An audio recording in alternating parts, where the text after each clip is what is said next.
কুমিল্লার train bus সংঘর্ষে ১২ জন নিহতের ঘটনায় ৬ গেটম্যান সহ ১০ জনের দায়িত্ব অবহেলা উল্লেখ করে ১১ পৃষ্ঠার প্রতিবেদন জমা দিয়েছে জেলা প্রশাসন গঠিত তদন্ত কমিটি।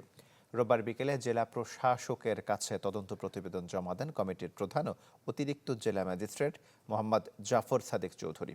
এতে রেল কর্তৃপক্ষ ও সড়ক ও জনপথ বিভাগের সমন্বয়হীনতার কথা উল্লেখ করা হয়।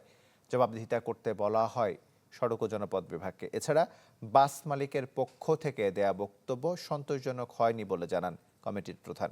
প্রতিবেদনটি মন্ত্রিপরিষদ বিভাগের সচিব ও রেলপথ মন্ত্রণালয়ের সচিবের কাছে পাঠানো হবে বলে জানিয়েছেন জেলা প্রশাসক।